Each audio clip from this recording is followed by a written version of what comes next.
commencé la perche à 10 ans. J'ai commencé l'athlé à 6 ans en école d'athlé avec le club de Fontenay, donc le SAF. J'ai commencé par faire un peu de tout, donc saut, course et lancer. J'étais pas trop mal aussi en course à pied, donc quand j'étais petit je faisais pas mal de cross. Après j'ai été intéressé par le saut à la perche grâce au perchiste Romain Lavellini et un peu les concours qu'on pouvait voir à la télé. Ça m'impressionnait, ça me donnait envie, donc je me suis lancé dedans et ça m'a plu.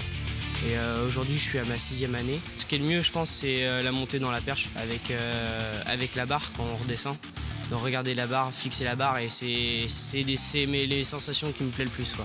Regarder le ciel en renversant, c'est une sensation énorme. Il y a toujours des limites à repousser, des objectifs à aller chercher et il faut toujours progresser sans cesse et du coup ça me motive.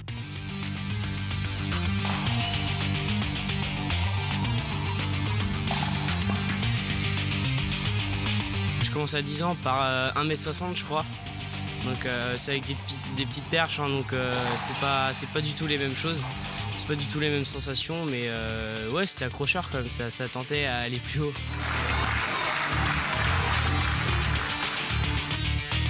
Dernièrement, j'ai fait les championnats de France, donc FFA, où j'ai fini 3e sur une performance à 4,65 m. J'ai notamment aussi la 2e meilleure perf française cadet de l'année hivernale avec 4,75 m, ce qui est le record de Vendée actuel que j'ai battu, qui était avant de 4,60 m. C'est une suite logique. Hein, des athlètes aussi sérieux, aussi disciplinés, aussi volontaires, il n'y en a pas tant que ça sur le pays. Hein. Donc Dorian, ce qui lui arrive, il l'a largement mérité.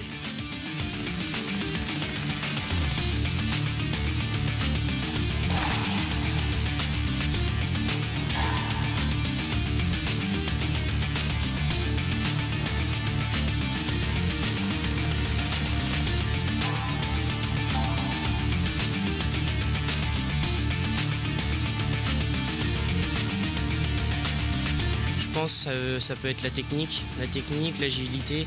Je suis assez acrobate aussi, j'aime bien faire tout ça. Dorian, c'est un véritable guerrier. Du moment qu'il a une perche en main, il ne rêve que d'une chose, de la victoire. C'est un garçon qui a des tas de qualités mentales, physiques et qui est très à l'écoute, même si parfois, comme tout perchiste qui se respecte, un petit peu têtu. Seulement, il enregistre bien et il revoit sa position très très rapidement. Je manque un peu de vitesse, ça a travaillé, mais c'est des choses que je peux encore travailler à mon âge, quoi. L'impulsion, le décollage, tout ça, c'est des choses qu'il va falloir travailler. L'avancée dans la perche, après ça, je suis encore en partie technique parce que j'ai que 16 ans, donc j'ai le temps. Mais tant mieux que ça m'arrive que maintenant, quoi, qu'à 25 ans, donc je préfère travailler ça maintenant et être meilleur plus tard, quoi.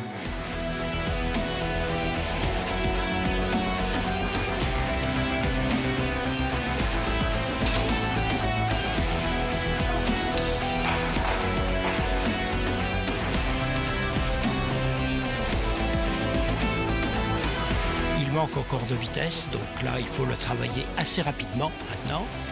Ensuite, il manque de profondeur dans sa perche. On va donc également travailler la profondeur dans la perche. Par contre, il a un excellent renversé. Il manque parfois un peu de patience pour attendre la montée complète. Et bien sûr, avec les qualités qui vont se développer, il faudra monter en gamme de perche. Toutes les semaines, je m'organise déjà des séances. Je fais un planning. Je suis entre 4 et 6 entraînements maximum par semaine. Ça va dépendre des périodes aussi, de fatigue, de blessures.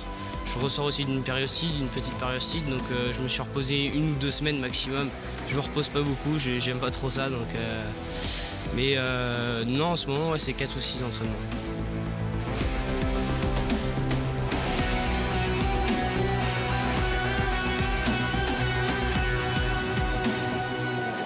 J'étais pas mal stressé avant, mais j'arrive à me trouver la musique notamment. J'écoute pas mal de musique en compétition, ça me détend. J'écoute un peu de trucs chorales, américaines, des trucs assez cool. Ça me permet de me détendre. Je m'échauffe mieux qu'avant aussi. Ça a dû changer sur mes performances. Je m'échauffais pas assez avant. Là, je commence souvent par un petit footing rapide, mais beaucoup de gamme, d'échauffement de gamme.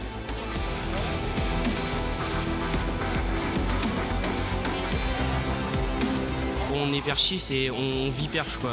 C'est-à-dire on se lève le matin, on pense à la perche, on mange, on pense perche, la journée, la semaine, toute l'année. Et même quand on se réunit en stage ou en journée perche, c'est toujours avec la bonne humeur parce qu'on s'entend tous bien et c'est une famille, quoi. Donc ça se passe bien. Il y a une application, notamment Instagram, qui me permet de regarder toutes les vidéos de tous les perchistes et ça permet vraiment de progresser parce que je regarde vraiment tout ce qui se fait dans le monde, que ce soit en Chine, aux États-Unis, en Russie et ça me permet de trouver des exercices pour progresser.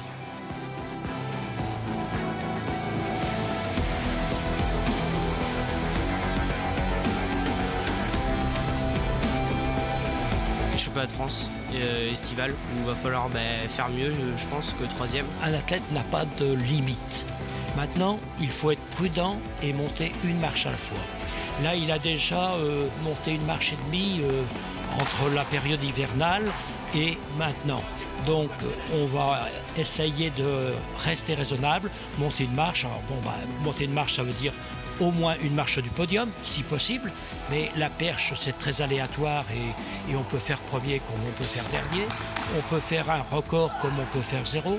Donc, ce qui est important, c'est qu'il apprenne à être très concentré dans son concours et à maîtriser quelles que soient les circonstances. Les circonstances, en hiver, pas de problème, on est en salle, il n'y a pas de vent, il n'y a pas de pluie. Période estivale, on aura peut-être du vent, on aura peut-être de la pluie, le jour J, eh bien il faut s'adapter. Il y a toujours des places à aller chercher. Après, voilà, ça va être l'objectif, c'est 2 et 1, ça ce serait le rêve, mais bon, il y a quand même de la concurrence, quoi.